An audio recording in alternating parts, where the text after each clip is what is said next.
Sir एक पिछले दिनों सर आप मुख्यमंत्री जी से मिले थे गठबंधन को लेकर। गठबंधन की बहुत बात हो रही है, भाग्य चलो यार।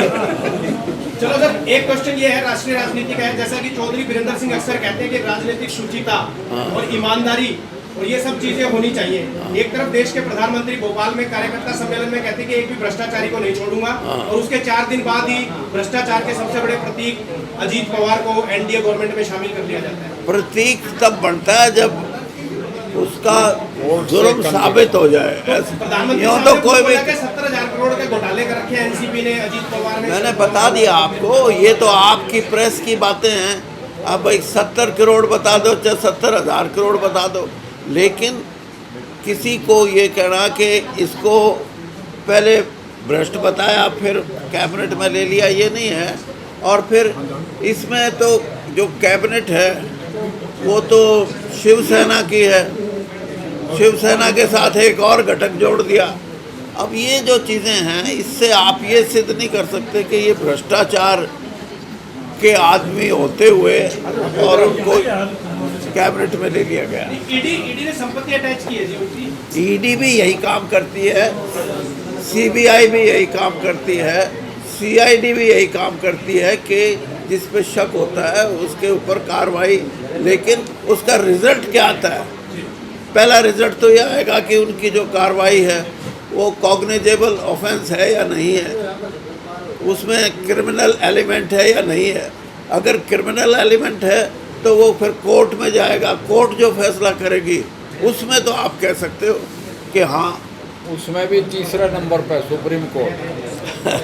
और वैसे वादा माफ गड़ा भी कोई चीज़ होती है। विधानसभा हुआ, किन किन मुद्दों को लेकर आप जाएंगे लोगों के बीच में?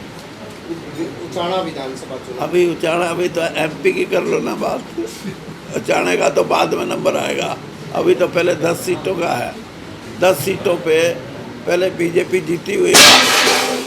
आप ये पूछो कि अब क्या रहेगा, तो हम आपको जवाब दें। असेंबली में आए जब असेंबली पूछ लेना। उचाना में जजपा के बाद अब इनेलो भी कोई गई है। इनेलो अभी चौटाला का कहना है कि हम सीएम पद का उम्मीदवार उतारेंगे उचाना से। हाँ, तो सीएम पद के उम्मीदवार या तो खुद अब उतर सकते हैं या बड़े ओम प्रकाश चौटाला जी उतर सकते हैं। बाकी एक मिनट, बाकी तो इस पार्टी में तीसरा कोई चेहरा मेरे को तो नजर आता नहीं। ओम प्रकाश जी पहले भी लड़े हैं, अब भी उनका स्वागत अगर लड़ते हैं तो। लेकिन आपके जब 55 साल पूरे हुए थे तब अभय चौटाला जी ने आपको आमंत्रित किया था कि आप थर्ड फ्रंट को लीड करें। हाँ, तो वो ठीक, उनके मन में ये विचार थे तो उन्होंने अपनी बात बोल दी। और सुशील गुप्ता जी भी बोल के गए थे कि वीरेंद्र सिंह जी का हम स्वागत करते हैं। तो ये सारी बातें राजनीतिक मंच पे होती रहती हैं। फैसले तो मेरे को करने हैं ना, तो मैं करूँगा। बाकी तो हमारे, और कुछ भी हो, बेशक दूसरे दलों में हो, लेकिन हमारे साथी हैं, हमारे मित्र हैं। और सुशील जी भी मित्र हैं, और अभय चौटाला जी भी मित्र हैं, और कांग्रेस में तो मित्रों की कमी नहीं, सारे मित्र हैं। सर, ये बॉलीवुड से SRK जो एक शाहरुख खान के लिए यूज होता था टर्म, वो हरियाणा की राजनीति में भी आ गया है कांग्रेस में।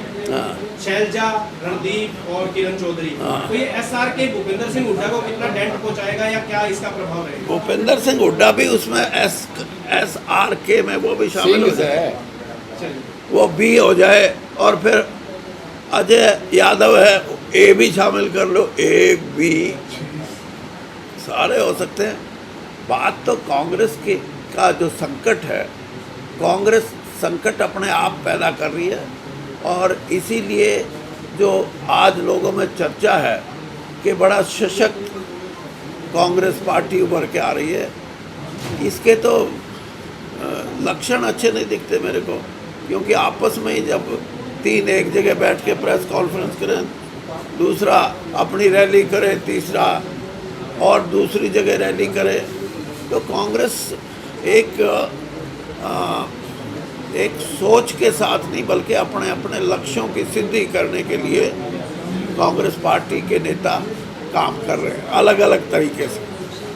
सर हाल ही में राहुल गांधी किसानों के खेतों में जो है धान बीजते हुए नजर आए थे, तो उसका आप आम जनता पे क्या कुछ असर देख रहे हैं? देखिए, मैं तो कहता हूँ हर नेता को जो अपने आप को नेता मानता है या राजनीति में सक्रिय है, उसको छोटी से छोटी समस्याओं और बड़े से बड़े लक्ष्यों के लिए उसका पता होना चाहिए।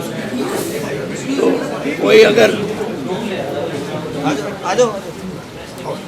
खेतों में, तो ये तो अच्छी बात है और उसकी जानकारी भी अच्छी होनी चाहिए। और सिर्फ खेतों तक नहीं, युवाओं की बात है, महिलाओं की बात है, सबकी। बरवाला में गौरवशाली भारत रैली की एमपी साहब